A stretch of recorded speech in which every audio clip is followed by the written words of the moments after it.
All right, it's my absolute privilege to introduce Nisarg Shah, a fellow associate professor at the University of Toronto. Um, so Nisarg has been for a long time looking at these larger issues of like how can we use theory to inform social choice and the sort of collective decision making that we all make. I think this is one of the most underrated directions basically in the academy today. He did his PhD at Carnegie Mellon, his postdoc at Harvard. He's won a whole slew of awards, has been like a wonderful colleague in the department. Please take it away, Nisarg. All right, thanks, David. Hi, everyone. I'm really sorry that you had to change your plans last minute and then come to this talk in a virtual format. I was really looking forward to being there in person and seeing at least some of you in person. Unfortunately, I have a fever and also cough, so I'm apologizing in advance if I start to get like a bout of cough and I have to mute myself for a few seconds and take this trusty tea that I have that seems to help. All right, so as the title suggests, I'm going to talk about kind of a recent agenda of research work that my group and I have done on looking at how we can use ideas from social choice and more broadly from economics, philosophy, and political theory to kind of think about fairness in AI in a little bit different way than how it's done in the machine learning literature right now. And uh, So a little thing about this info, like this cool picture here at the bottom right of the slide. It's from a now defunct website that we had developed a few years back. And the website was about kind of using algorithms to make voting-based decisions. But I thought that it also works very nicely for this talk because it's AI, and AI is kind of ensuring fairness for the end user. So kind of they are I guess you can think of it as a high five as well, and it's done using social choice. So just a brief outline. I'm first going to review the existing machine learning literature on fairness, and I'm going to do this through the lens of the principle of desert from philosophy. I'm going to be brief in this part because A, many of you might already know this, but B, there was also an excellent talk on this very same topic a couple of months back by the distinguished lecture series by Sivan, who is, I believe she is here. So yeah, some of you may have also seen some of this stuff there. So I'm going to be a little bit brief in that review, and then I'm going to talk about how to extend these existing fairness concepts and also even think about new fairness concepts that come from social choice.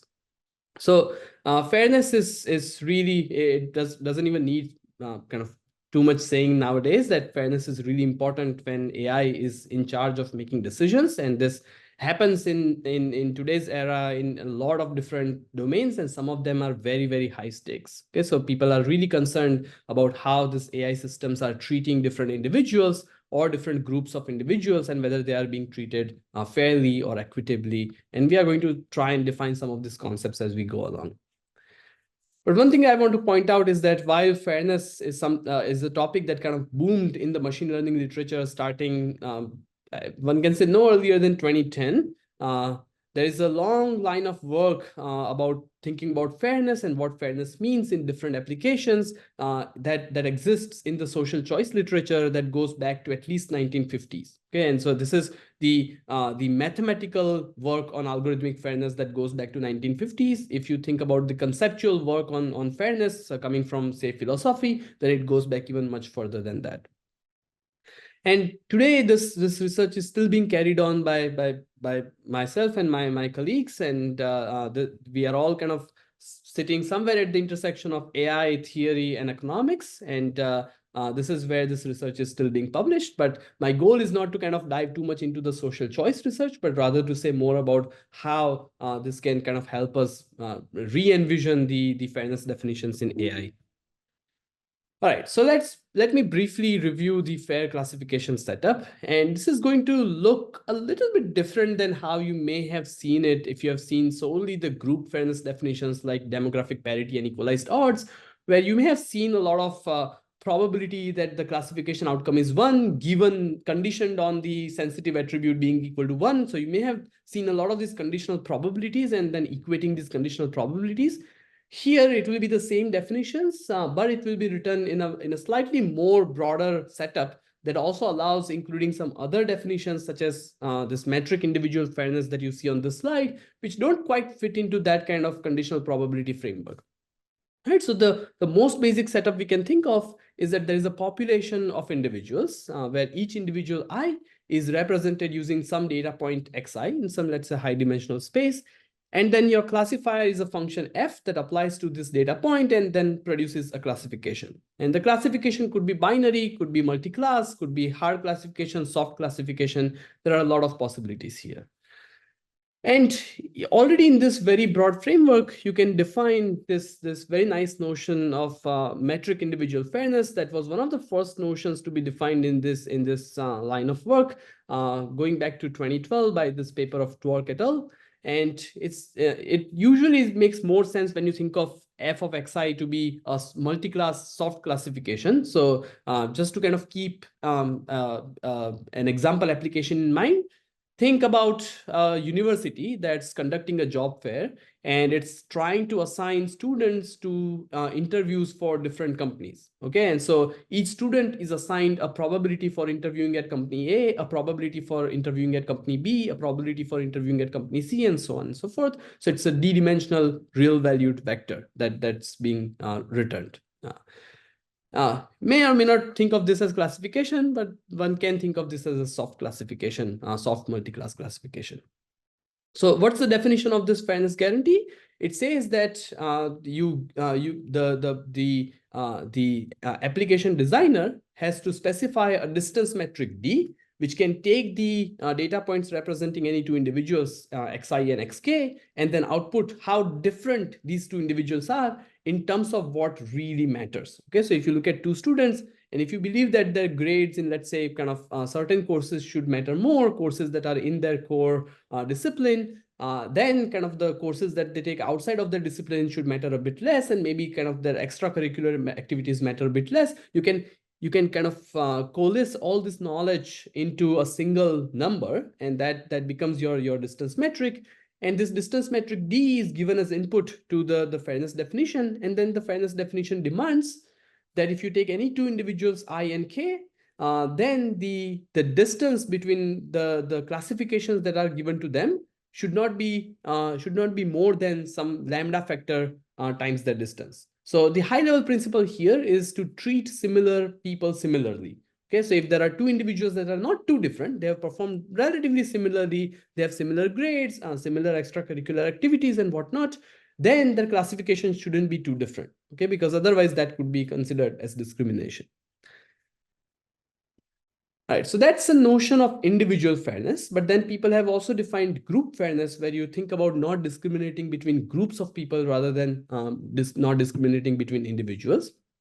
And here it would be useful to think about a slightly different kind of framework in mind, which is the case of binary classification, where f of xi is just 0 or 1, and 1 being the preferred or the positive outcome. So think about loan applications or bail applications that are being judged, and 1 means that you get the loan or the applicant receives a bail, and 0 means that they don't get it. Okay, and so everyone kind of prefers to get the loan or the bail than to not get it. And there is also another attribute yi, which could be part of the training data, but certainly isn't part of the kind of the test data in the real world, is this ground truth or the target variable that you are trying to kind of get your classifier to match, which is also binary. Yeah, and then based on this, now you can suddenly define a few interesting group fairness notions. So for demographic parity, demographic parity is defined by giving a pair of groups, say G1 and G2, to the classifier. And then the classifier is required to make sure that on average, the positive treatment given to individuals from group G1 should match on average the positive treatment given to individuals of group G2. Okay, so here the expectation of F is simply what's the rate at which the positive treatment is being given to individuals from G1 versus the individuals from G2. Okay, and the high level idea here is that we are not talking about the entitlements of individuals, but rather the entitlements of groups. And if we really believe that these groups G1 and G2 should be equally entitled, then on average, they should be given positive treatment at the same rate. And then there are two other fairness notions that I would like to kind of review very briefly, which are equality of opportunity and equalized odds. And these are based on the realization that it may be too restrictive to just impose equality at the group level without thinking about the desert of the individuals from those two groups, meaning that there are some individuals who truly deserve the loan, perhaps because they would have been able to repay the loan in hindsight, or maybe there are some individuals who actually deserve bail because they wouldn't have committed crime before their hearing date in hindsight. Of course, as I said, in real world, when you're making the decision, you wouldn't know this, but sometimes in the training data, you might have access to this variable. Okay? And so these notions now kind of take this extra attribute into account, and then they really, one way to think about this, rather than thinking about conditional probability, is to just divide the groups further. So instead of thinking about these groups G1 and G2, now equality of opportunity thinks about the groups G1 plus and G2 plus, which are the individuals from G1 and G2 that actually deserve a positive treatment.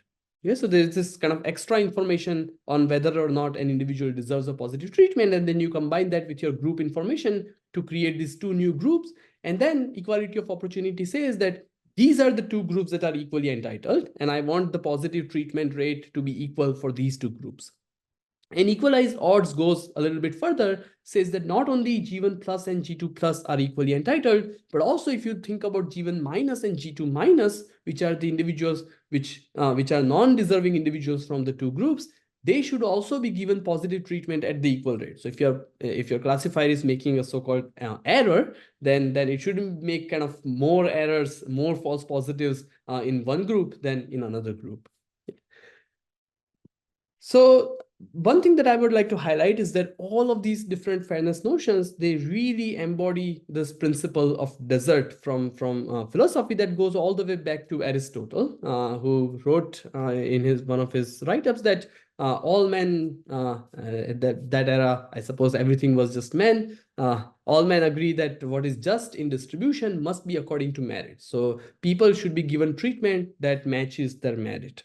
And this desert can be defined for individuals or groups, which is what these definitions are doing. One thing that I would like to highlight though here is that all of these definitions, they seem to compare two different individuals or two different groups in terms of that have equal desert, and then they just require that they receive equal treatment.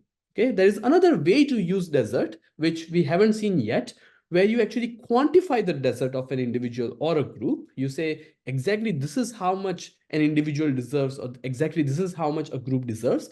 And then without looking at another individual or another group, you just demand that the classifier gives to each individual or each group at least as much as they deserve. Okay, so this is a different way of thinking about desert, which we haven't seen yet, but we'll see later in the talk. All right, so here is kind of the review of the different definitions. I'm going to add one more definition, which kind of is a little bit silly, but it can be thought of as the base definition, which is just perfect equality at the individual level. So that's the first definition over here. This is what you would do if you thought in this framework that all individuals I, k are equally entitled. Okay, so if every pair of individuals were equally entitled, then in this framework, you would just demand that the classifier output the same classification on individual I as on individual k for all I, k, meaning that only constant classifiers would be allowed. Okay. And what metric individual fairness does is it relaxes that a little bit by saying that maybe not all pairs of individuals are equally entitled. And so I'm going to give you this distance metric that says how much differently entitled two individuals may be. Okay. And then I'm going to allow you to defer your classification by at most that much on any pair of individuals. And then these group fairness notions, they basically specify certain pairs of groups and say that these pairs of groups are equally entitled. And so the positive treatment rates should be equal between these pairs of groups. Yeah. All right. So, as this says, the metric individual fairness relaxes EQ. You can also think of a slightly different way of relaxing all of these fairness definitions, which is some kind of an epsilon relaxation, which is what's usually deployed in practice, where you don't really say that things have to be equal. You just say that things have to be equal up to some epsilon. And then you try to kind of minimize epsilon while not incurring too much loss in accuracy. So there is a trade-off that people typically explore in this area. All right, so what are some issues with these types of definitions? So one is that at least the group fairness definitions, they are notoriously defined only using the statistical rates of true positive, true negative, false negative. So they're really, even the definition kind of truly assumes that there is binary classification going on and binary desert, yi equal to 1 and yi equal to 0, that's going on. Okay, so they do not easily generalize to outcomes where there can be to settings where there can be more than two outcomes. So even for some of the applications that we are kind of used to thinking about as a binary decision applications, such as the loan or the bail application, in practice they're often not binary. Okay, so for example, in the bail application, the decision is not just to give bail or not give bail; it's to not give bail, give $500 bail, grant $1,000 bail, grant a $1,500 bail, and so on and so forth. Okay, so there are these different outcomes, and now you could potentially reduce this to a binary outcome space by just saying bail versus no bail. But it has been shown that by doing so, you allow the classifier to gerrymander the fairness definition by seemingly being fair on this bail versus no bail binary axis, while still discriminating between, say, the groups based on race or gender in terms of the bail amount assigned to them. And the other thing is that that of preferences. And so imagine the loan application, right? It's not just a matter of giving the loan or not giving the loan. The bank also offers different interest rate, different amortization periods, different kind of term length. And so there are a lot of and different kind of other flexibilities on how much you can repay the loan, when, etc. Right? So there are the space of possible loans that the bank can offer you is a huge space, and people typically have very different preferences on what kind of loans they want to get. Okay, so if you just coalesce down this into a binary decision space where it's just a loan versus no loan situation, then you may be allowing your classifier to gerrymander fairness by giving one group, the classifier gives to the two groups loans at the same rate, but to one group it gives exactly the kind of loans that they want, and to another group it just offers the kind of loans that they don't want, or they want a little bit less. And at a high level, it's somewhat problematic to say that you are trying to be fair to an individual or a group of individuals if you don't even know what it is that they want, right? So all these fairness definitions so far haven't even kind of elicited or even estimated the preferences of the end users that they are trying to be fair to. And this is kind of okay, because many of these definitions were working in the binary classification setting of just bail versus no bail, where you don't really have to elicit preferences that much. It's kind of obvious that everybody would prefer to get the bail than not get the bail, or everybody would prefer to get the loan than not get the loan. Though I would say that even there, the exact utilities may not be the same, right? So the utility of a person for receiving the loan may be different depending on their current economic means. And this is something that has been explored in another work that's cited on this page. All right, so what's the systematic way of accounting for user preferences? And so here I'm going to rely on two key economic principles that people have used kind of thoroughly in the microeconomic literature. So one is you have to make a choice between whether you are going to represent the preferences of the users as ordinal preferences, where you just ask for some kind of comparisons, whether you like option A more than option B, or you are actually going to work with cardinal utility functions, which where the individual assigns a number to each option and says, this is exactly how much my utility is for this option. Yeah. Now, ordinal preferences are typically easier to elicit or estimate from given data. Cardinal preferences are much harder to estimate or elicit, but when you can do so, cardinal preferences work much better with quantitative AI systems because these systems are already quantitative. And so somehow, even when people work with ordinal preferences, they often convert those ordinal preferences into some cardinal metrics.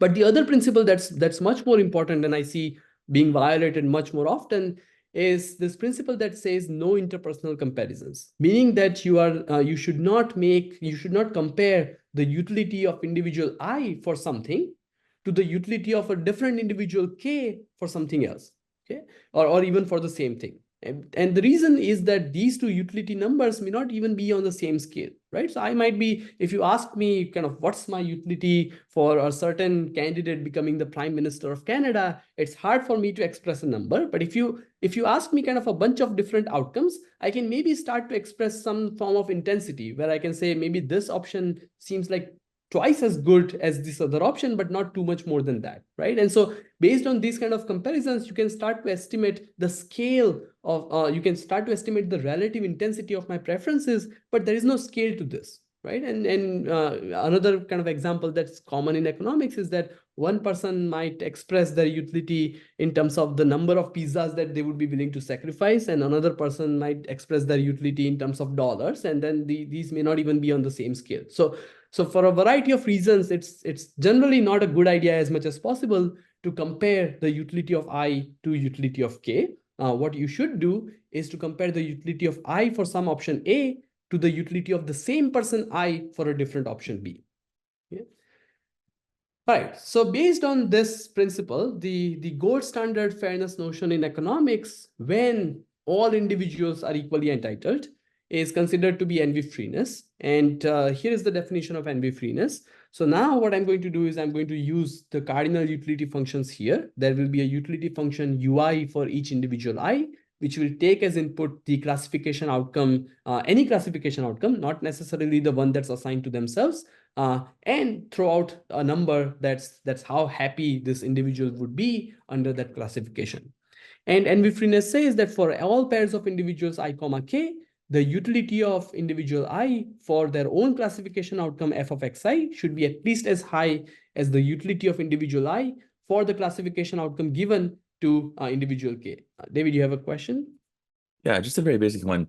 If you only ever compare the utility of the same user against itself, then how is this cardinal utility different than the ordinal utility?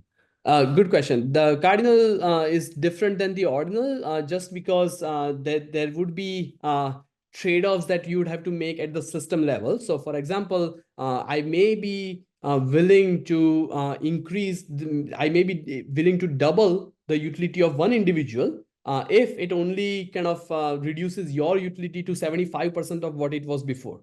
Okay, but I cannot be willing to double the individual utility of one individual if it decreases your utility by a factor of 10.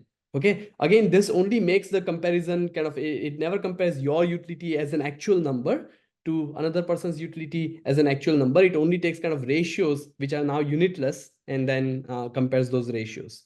So you can still make some kind of comparisons between people, but not in terms of the raw utility numbers.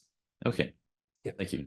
Yeah, that's a very good question. And then we'll kind of come to that as we go along and we see kind of different definitions. They'll already kind of build that in. All right, so this says that the utility of any individual I for their own classification should be at least as much as their own utility for a different person's classification. And note that, again, there are no interpersonal comparisons being made here because we are comparing just the utility of I on both sides. Okay, but as David said, if you just look at this envy-freeness notion itself, for that notion in particular, it doesn't make a difference whether you have cardinal or ordinal preferences if you just focus on this notion and nothing else, because all that's being done here is just comparing the utility for two outcomes, and we are never kind of looking at the multipliers, or we are never looking at the scale. Okay, but we'll see other things where kind of this will start to matter.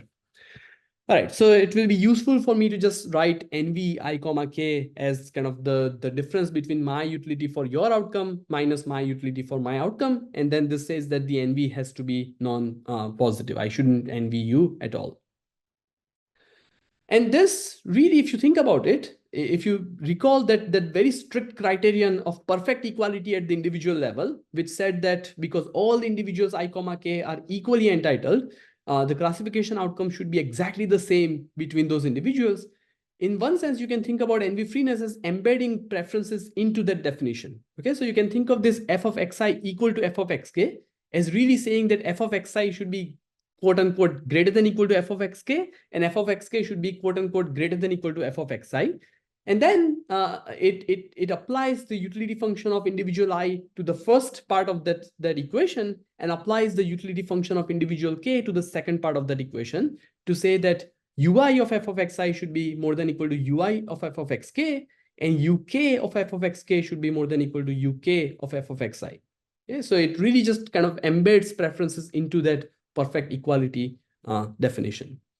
And a good place where this can be applied is the example, is the domain of advertisements. And there is this very nice paper on envy-free classification where they show that this can be done with very good generalization and very low cost and accuracy, where the reason that kind of you would want to do envy-freeness is because it may not be a good idea to enforce that the classifier shows the exact same ads to Bob and Alice if Bob and Alice actually want to see very different ads. If they are interested in very different things, they want to see very different ads, why should the classifier show them the same ads? And then you can kind of, when the individuals are not perfectly equally entitled, there is some difference between their entitlement that's captured by a distance metric D that's given to the classifier, then you can kind of take this metric individual fairness definition that we saw before, where we said that the difference between the classifiers in absolute norm should be bounded by the distance between the individuals. You can just embed envy-freeness into that as well to say that for all pairs of individuals I comma k, the envy that I has for k should be bounded by, again, that same lambda times the distance between I and k. Okay? So I shouldn't envy you by much more than, by more than kind of how different we are. And this again is a very good kind of definition to apply for domains like assigning students to job interviews, where it may not be a good idea to assign two students with similar profiles, similar grades, similar extracurricular activities and whatnot. It may not be a good idea to enforce that the classifier has to assign these two students the same kind of job interviews with the same probabilities if these students actually prefer to interview with very different companies. Yeah, so envy-freeness, kind of embedding preferences in this form, takes care of that, and it allows the classifier to give each student what they want, as long as that's going to be fair according to this definition. And this idea was already, I'm kind of slightly restating the definition, but equivalently without changing the meaning in this envy term. But this is what this paper on preference-informed fairness essentially suggested. And then you can take this idea and apply this to group fairness notions, the same group fairness notions that we saw before. For example, so here, given a pair of groups G1 and G2, we would simply say that if you take an individual from G1, I, and an individual from G2, K, then on average, so in expectation over I being sampled from G1 and K being sampled from G2, I shouldn't envy K. Okay. Now here, I'm already violating one principle here, which is the no interpersonal comparison, because when I take expectation over I in G1, I'm going to kind of, one term would be envy of I for K, another term would be envy of some other I prime for some K prime, and then these terms are being added. Okay, so this is not right, but in a few slides, I'll show you a simple fix that takes care of that. All right. So that's the high level principle. You just require that on average at the group level, individuals from group G1 should not envy individuals from group G2. Okay? And this can be incorporated to kind of apply to all the different, you just have to kind of specify the right pairs of groups, and then you can capture demographic parity, equality of opportunity, or equalized odds. For demographic parity, you'll just kind of provide two pairs of groups, G1, G2 and G2, G1. If you haven't already noticed, note that envy-freeness is a kind of a directional notion, an asymmetric notion. It's envy-freeness of I towards K says that I shouldn't envy K. You also have to apply kind of it the other way, that K shouldn't envy I as well. That's a different constraint. So yeah, so here you have to kind of give G1, G2 as well as G2, G1 if you really want neither G1 to envy G2 nor G2 to envy G1. Okay. And for equality of opportunity, you'll do the same thing, but for G1 plus and G2 plus. And for equalized odds, you'll do that for G1 plus G2 plus, as well as G1 minus G2 minus. Okay. And you might be worried that there are kind of more and more constraints being added here. In this paper where we proposed this definition, we also showed using Rademacher complexity analysis that this has very good generalization. Even if you have exponentially many pairs of groups that are specified, it only really requires polynomially many samples to kind of to generalize well. So if your if your fairness error in the training data is epsilon, then your test error test fairness error would also remain close to epsilon. And then we kind of show some simulations on some data sets that this also has relatively low impact on accuracy. And the example application for this type of definition would be, again, loan and bail decisions where avoiding envy at the individual level is not really possible. At the end of the day, you will have to give a loan to some people and not give a loan to some other people, even though maybe both of them deserve a loan, right? So you just have a limited number of resources to give out. Then you cannot really avoid envy at the individual level. At least you might do so at the group level. And so here is kind of how the picture emerges. You have these principles of desert, and the desert here is with a single S. It's this economic principle on kind of saying how much someone or somebody deserves. Yeah, so you kind of start with individual desert, where you say either individuals are equally or approximately equally entitled, or maybe you have certain groups that you think are equally entitled.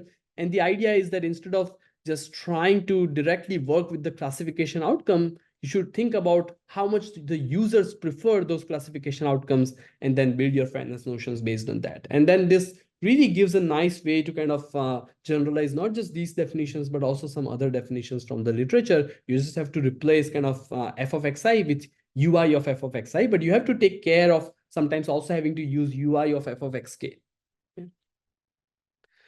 All right, so here is kind of my promised fix for that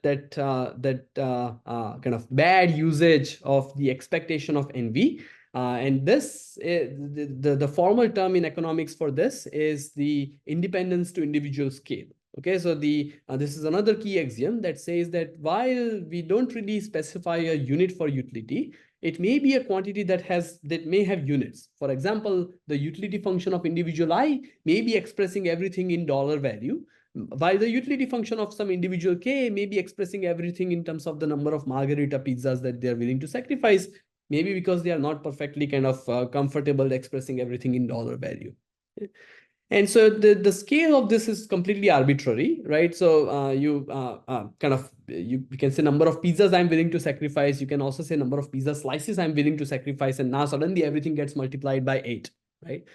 So the scale of an individual's utility function shouldn't really matter, which is another way of saying that if you take a single individualized utility function ui and just scale it up or down by some factor alpha, so all the utilities now will be multiplied by this alpha just for that one individual. That shouldn't change anything in your algorithm or in your outcome that you are throwing out.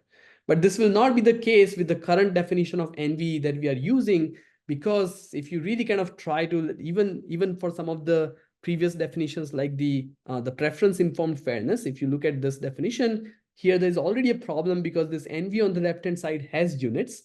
Whereas the distance on the right-hand side doesn't really have units. And so this is something that physicists also really don't like. They do this dimensional analysis to make sure that the LHS and the RHS have the same units, and this can be problematic. And the fix is really simple, and this is done in a large swath of economic and computer science literature as well, which is to look at the NV as a ratio of your current, as a fraction of your current utility, which is to say you look at the NV, my NV for you, as a fraction of how much my current utility for my classification outcome is. The only problem with this is that now you need to be much more careful with the denominator being 0 in some cases, and therefore kind of the ratios being infinite. Okay, but in some cases, this can be handled. In some cases, this is not even a problem because you can give everybody at least some positive utility, and then it can work out. Especially if you are doing a soft classification, and at least with some non-zero probability, you can award something small to everyone, and then that should be okay. Yes, David. So I agree that this handles this problem of units changing, but I guess the question is, what about nonlinear transformations? Like, was people's utility actually linear in a meaningful sense before this? Yeah, so that's a good question. I mean, it's not so the whole kind of this whole line of work is really based on the fact that the ratios matter. The ratio of your utility for something to the ratio of your utility for something else. It's a number that I'm actually going to elicit from you, and this is something that we have this website, splitit.org, and I'm going to talk about this at the very end of the talk.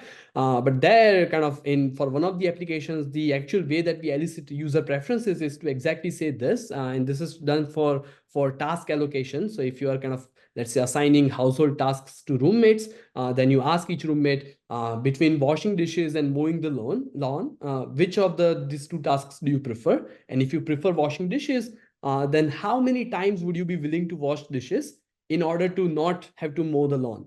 Right. So, and of course, if you allow if you say that even this kind of linear transformations are kind of not the limit, and what if you take non-linear transformations, then there is no point of even eliciting these ratios. And at that point, either kind of you should be eliciting exact utility numbers or falling back to ordinal preferences.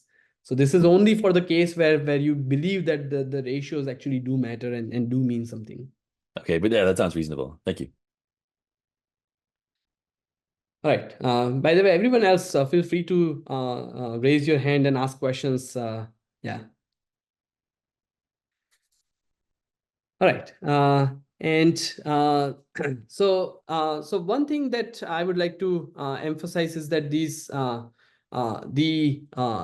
kind of embedding preferences into these definitions has the benefit, obviously, that I stated, which is that it naturally allows these definitions to go from binary classification to beyond binary classification.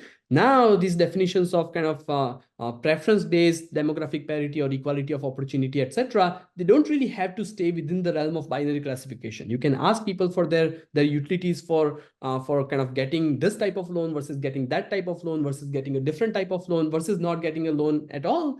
And then you can still define my NV for kind of you. Maybe you got a loan of type A, I got a loan of type B, and then I can still kind of calculate my NV for you, and then you can plug that in, and everything works perfectly fine.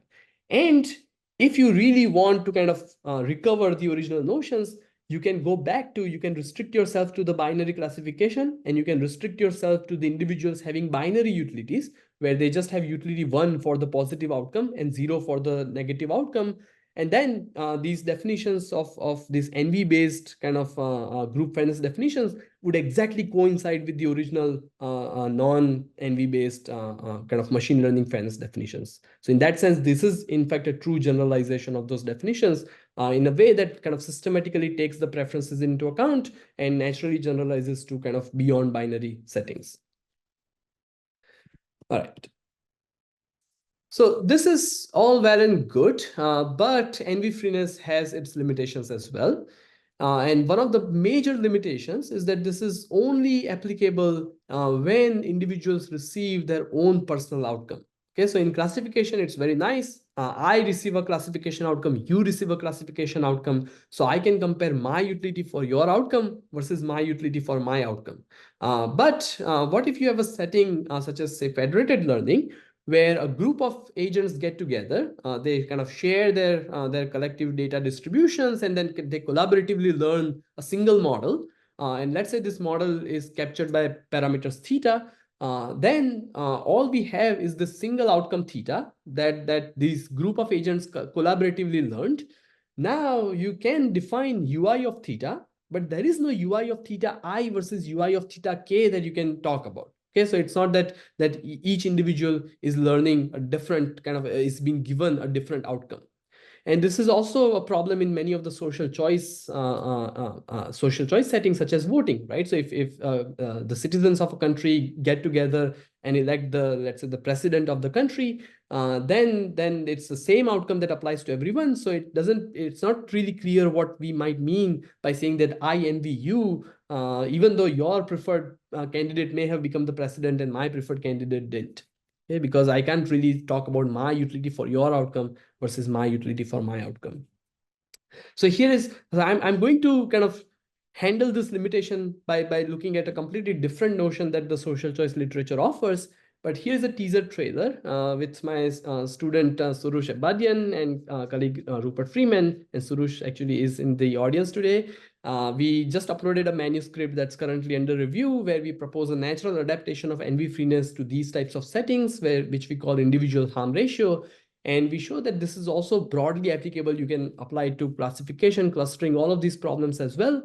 and it's correlated with existing domain-specific fairness notions, and it's powerful enough to distinguish between different algorithms, because otherwise the fairness notion wouldn't be very useful if it just said that all algorithms are fair or all algorithms are unfair. But here I'm going to focus on a slightly different notion called the core. And at a high level, the core really embodies this slightly different idea of proportional subgroup fairness. And the idea here is that we want each group or each subgroup to be treated fairly. And the fairness here is in terms of matching the desert of the group with the treatment that they are being given. So remember that I said when talking about envy freeness and all these kind of previous notions that they talk about kind of two individuals or groups, and then they just kind of compare the outcomes given to them. Here we are just focusing on one group of individuals, and we are just comparing the treatment given to that group versus some quantified version of how much this group deserves. And so here's the formal definition. And I'm here now going to kind of switch to the notation of theta, because this is the collective outcome that is being selected, and that applies to all individuals at the same time. Okay. So this outcome theta is called in the core if there is no group of individuals S, which is a subset of the population N. So for now, imagine that the population is finite. So if there is no subset of the population that can find a different outcome theta prime such that every member of this group is happier under theta prime than under theta. But that's not enough, because if you take a small group, certainly if you are collaboratively finding a single outcome theta, there might always exist a small group where every member would have preferred a different outcome theta prime. So you have to kind of give some leeway to this definition for the definition to make sense and for the definition to be feasible. And so here we are going to scale the utilities of these individuals down by a factor that's proportional to the size of the group as a fraction of the size of the whole population. Okay. So in other words, if a group that's 50% of the whole population comes together and says, look, here's a different outcome where all of us would have been more than twice as happy, then that's a problem. If a group that's a third of the population comes together and says, look, here is a different outcome where each of us would have been more than 3 times as happy, then that's a problem. Now you might wonder why this particular factor, this kind of size of S over N. Well, there are 2 reasons. One is that it gives to each group a power that's exactly in proportion to the size of the group, as well as this cohesiveness of the group. Note that not only we are scaling down by this factor that's proportional to the size of the group, but this definition also relies on this group being able to come together and propose a different outcome theta prime. So if there is no other outcome theta prime that cohesively makes this entire group happy, then this group is not going to have a very strong guarantee with respect to the core. But if a group can find a different outcome that all the individuals in the group really like, then that group is going to have a strong guarantee. Yes, David. So this is really cool. So it sounds like you're saying maybe we don't even have to define groups. We just say if you have similar preferences to somebody, you're sort of de facto part of the same group. Yes, so I'm going to talk about that here. The groups don't need to be pre-specified. It actually works for all the 2 to the n-1 possible subsets all at the same time. Cool. Also, I wanted to mention Ram had his hand up for a little while before. Oh, okay, perfect. Ram, I somehow have my yeah. Sorry about that. So I had a question about it's on slide 18 you discussed that the envy-based fairness notions can generalize to non-binary situations, right? 18 or 17, I guess. Yeah, this table, the table. Oh, table. Did you meant going beyond pairwise comparisons, or did you how do you mean they generalize to non-binary?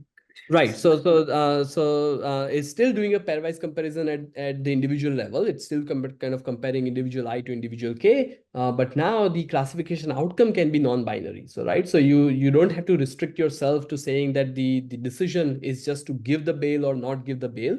The decision is to just give the loan or not give the loan. The decision could be to give kind of one decision outcome could be to give the loan with 5-year term length and 25-year amortization and 10%. I mean, I'm just kind of talking about mortgage, 10% prepayment without penalty and whatnot. And option B could be something else. And you can have 100 different mortgage options.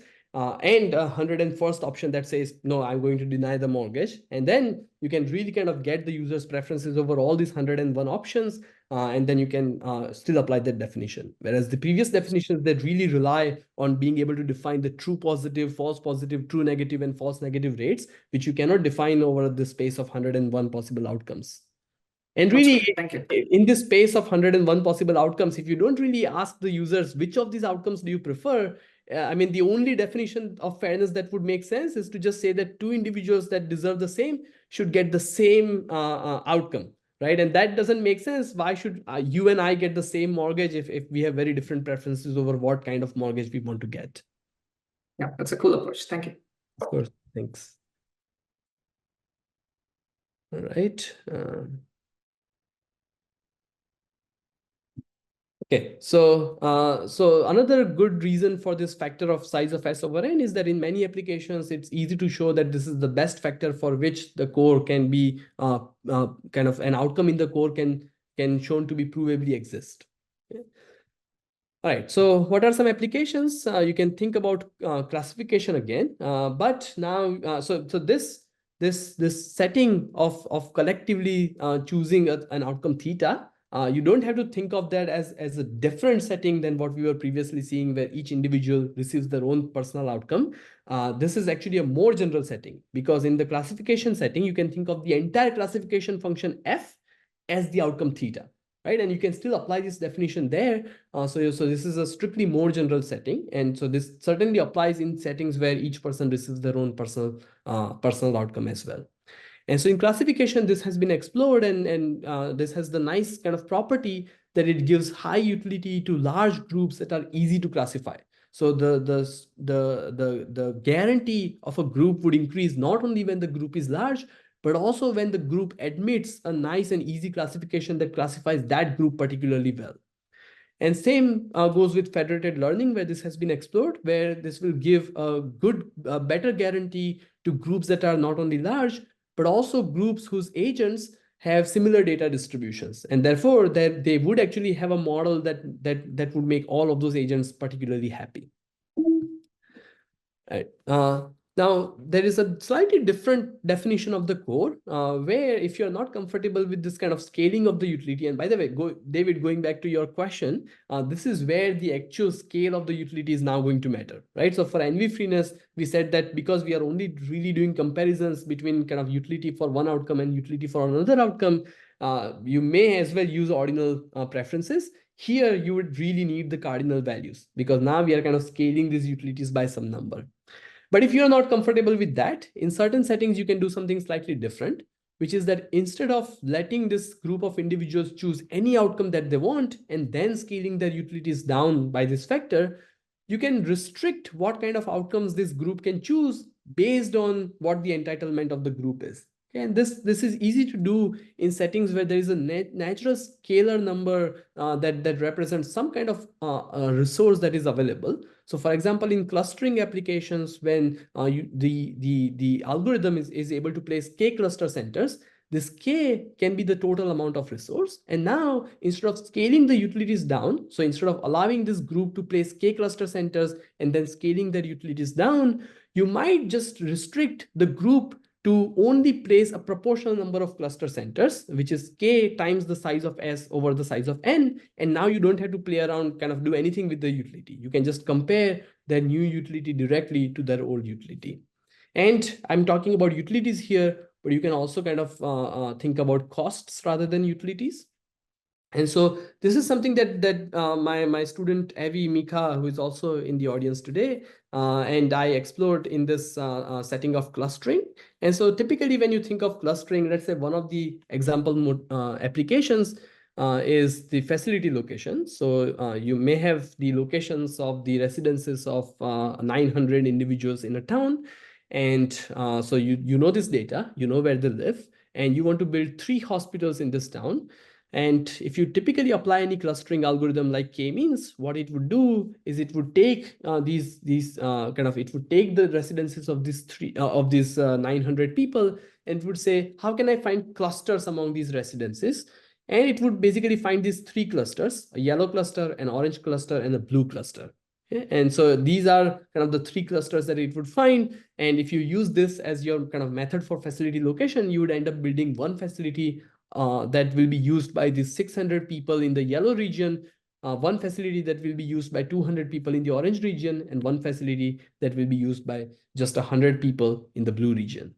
And this may not be proportionally fair. There is kind of a general principle that people, it's kind of every tax dollar should be used to treat people equitably, which means that if you have the bandwidth for building 3 facilities, and then the yellow region has 2/3 of the whole population, then 2/3 of the facility should be built in the yellow region.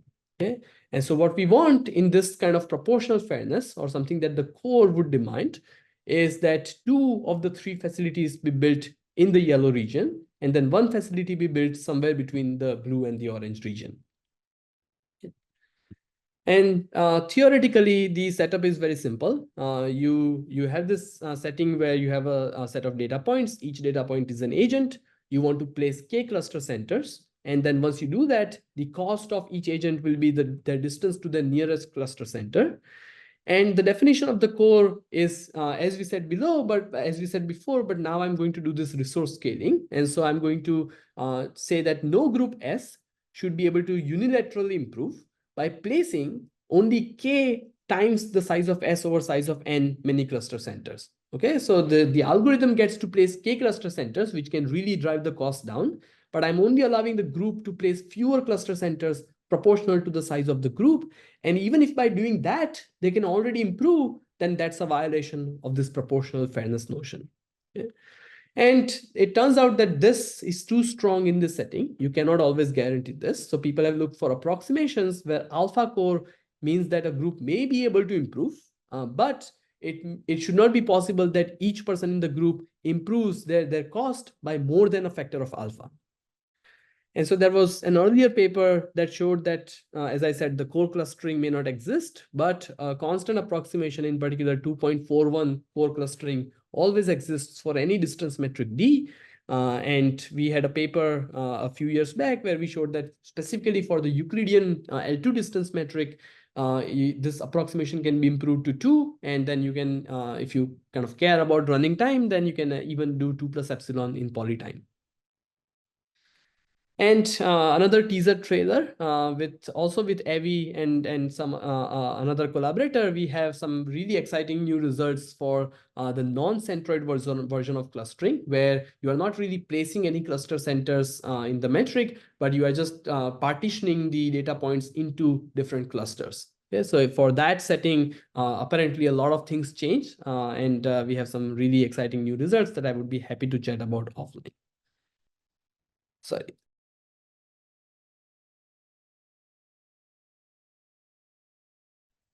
All right, and now I believe I don't. Ask a question about that. Yes.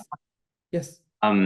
The facility location problem that you talked about. I mean, the approach to using clustering is a little different than what is often used in the optimization community to address that question. So my question is, these notions of fairness that you've been talking about, how mathematically tractable are they if you wanted to embed it directly into an objective function of a math program and try and optimize directly? Because very simple metrics like kind of min-max are easy, kind of general efficiency metrics are very easy, but like these types of fairness notions are much more complex. So I'm just curious how tractable they are. Yeah, that's a very, very good question. Sorry, that's a very, very good question. So the NV freeness is relatively easy. If you want, you can just kind of place it as a constraint in some optimization program, and then subject to that, you can maximize whatever objective function that you wanted to maximize in the first place, and that typically works pretty well. But the core is particularly notorious because it's a definition that imposes an exponential number of constraints, one for every possible group, and not just kind of predefined groups, but all possible subsets, right? And so the typical approaches that exist in the literature right now to achieve this definition, even to an approximate degree, is to actually have an intuitive algorithm that's kind of doing something nice, that's treating groups proportionately in an intuitive manner, and then you prove using very non-trivial proof methods that this ends up satisfying the core. It's if you try to add all the constraints of the core as an in your optimization problem, then this is not really going to be tractable. Now, what people have done so far in all these papers and other papers that look at the core is that these intuitive algorithms that they come up with, they are not terrible algorithms. They are doing something right. And so you can actually look at the algorithms that would have optimized the objective function that you cared about, some form of accuracy, some form of like total distance traveled, etc. And then you can compare that to the objective function achieved by this natural algorithm that happens to achieve the core guarantee. And it turns out that in some settings, the loss in the objective function that you have is not so much. But it does raise the problem of what's the complexity of say, optimizing some objective functions subject to the core guarantee or subject to an approximate core guarantee. And this, I mean, while there are very few theoretical results on that, I bet that the problem is really hard. Okay, thanks a lot. Mm-hmm. All right, so I believe I don't have a lot of time, so I'm going to skip this part because it's a particularly bit more machine learning-ish, but I'll just say in a couple of words that in NeurIPS 2023, again, with Avi and some other co-authors, we published a paper where we looked at conference peer review, which is the problem of kind of assigning reviewers to submissions in a large conference such as NeurIPS. And here you can also define the core. And in fact, there is a very nice way in which you can scale down the guarantee of a group. Okay, and so the core guarantee here says that no group of researchers should be able to deviate from the conference, set up their own mini conference, and come up with a feasible reviewing of their own submissions amongst themselves in a way that each paper is assigned better quality reviewers. Okay, and the better quality here doesn't just mean giving more positive reviews. It's actually, there is a notion of kind of the quality of a quality of a reviewer for a paper, and then you actually have to get better quality reviews. And for some very, very restricted settings, we show that a core a reviewing assignment always exists and can be computed efficiently. But it's an open problem whether this can be generalized to the actual reviewing problem. That's still open. All right, so one critical advantage of the core that I want to highlight, which is what David pointed out in advance, is that this does not require knowing the groups in advance. Okay, you even NV freeness really requires kind of specifying these pairs of groups in advance. And there are some generalizations of other fairness notions where people have kind of shown this multi-calibration and whatnot, where you can specify exponentially many pairs of groups. But it still doesn't allow all possible subgroups. And it's a priori, it's not even clear if there is a meaningful guarantee that you can give to all possible subgroups.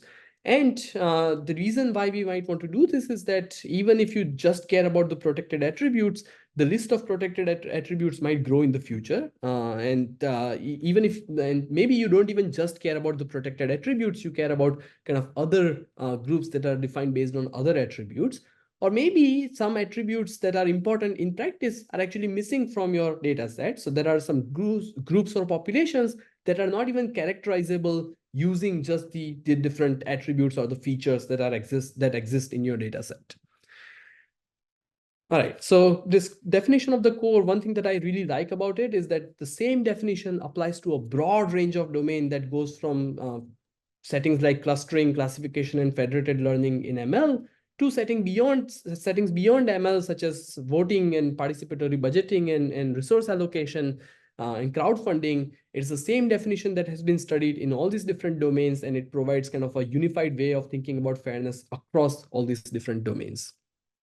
All right, so I'm going to skip some of these things, this kind of some high-level messages that I wanted to kind of talk about if there was time. But the one kind of high-level message is that in general, you may not always know what your end users are. If you're, for example, just designing a word embedding tool, this tool will be used within some larger application, and that larger application will make some decisions that will affect some users in some manner. And you don't know all of this upfront when you are designing just this individual tool. And so the current approach here is to define bias in some form. So for example, this word embedding association test, and then hope that this will be correlated with some form of fairness when this tool eventually gets deployed and kind of is used for making decisions. But I haven't really seen any concrete work that connects these forms of these measures of biases to the eventual fairness to the end users. And that could be really interesting. Another interesting thing is aligning incentives, where if you impose some fairness constraints, that could change how members of one group may have an incentive to misreport themselves as members of a different group if that this protected attribute is self-reported, as is the case in many settings. And we have some kind of ongoing work where we are looking at this kind of incentives and how they play with fairness definitions. And I guess another thing I want to highlight is that the role of explanations. So it's not enough to just say that your classifier is fair. It's also important to be able to explain to the end users why your classification or your kind of other decisions are fair. And this is where I really like NV fairness style notions, because they are able to explain to each end user why something is fair in their own preferences, right? So we have this website Split which we have been developing since 2014, and so far it has helped already more than 250,000 users make provably fair decisions in a number of real-world problems. A fun fact, Split was down since 2022, but thanks to a huge effort by Surush, one of my PhD students, it's finally back up and running since last week. And so I encourage you to please go and try it out if you want.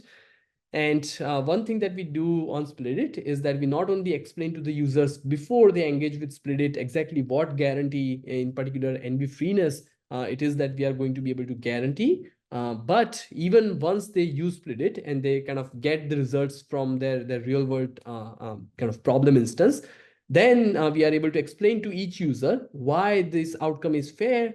It is because they assigned a certain amount of value to their own outcome versus they assigned a certain different amount of value to somebody else's outcome. And the important thing here is that I don't need to disclose to one user what preferences were submitted by a different user. So there is no violation of privacy in that sense, in that very obvious sense. Of course, the outcome of the rule itself might kind of, this is not talking about a formal privacy guarantee like differential privacy, but at least I don't have to directly reveal the preferences of other users to this user. I can explain the fairness just in terms of your own preferences.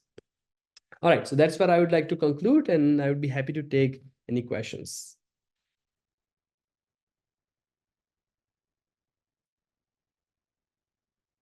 I have a question. Thank you, Ryan. Thank you very much for your presentation. Yeah, the question is that I'm not sure if I'm missing some part, but the question is that when you're talking about the utility functions, I was wondering, is this a kind of a fixed objective value, a fixed objective function for everyone, or I'm just considering the situation like different person may have different kind of value function and or different party. So yeah, if that's the case, how do you kind of solve this question? Thank you. So sorry, I'm not sure I understood your question particularly well. So it is the case that in all these kind of definitions that we saw here, each person is able to specify their own different value function. This is kind of each person I can specify their own value function UI, and the definition works already based on that. Okay, see. Sorry. Thank you very much. Of course. Michael? Yeah, thanks for the great talk. I really like this table. Like it really puts things together, right?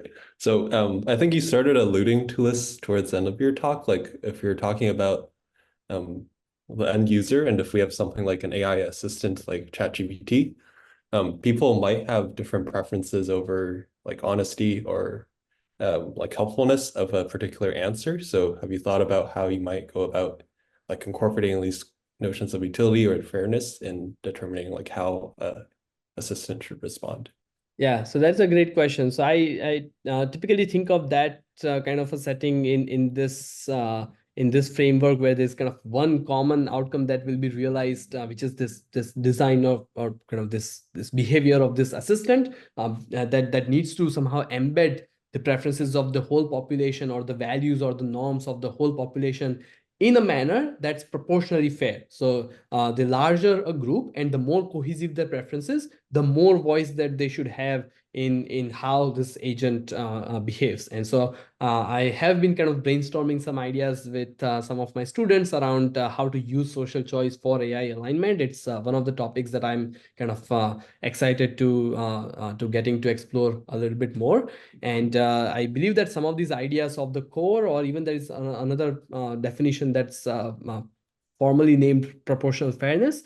It's something that may be applicable here. So for example, what the core would say for AI alignment is that if you look at this theta could be the parameter vector of an AI agent, right? And this completely controls the behavior of the agent in different scenarios.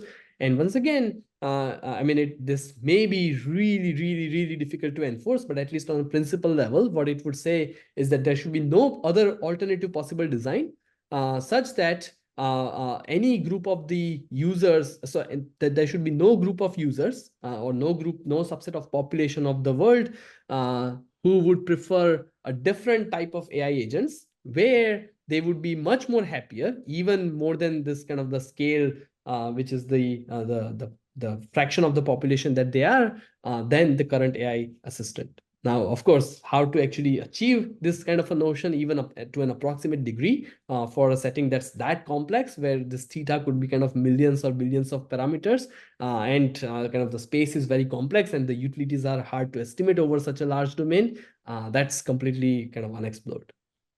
But in principle, the definition of the core would apply. And if you were able to achieve a design of an AI agent that is in the core, then you would have this nice guarantee that you couldn't, for example, find half of the population who say that some other type of agent would have made them twice as happy.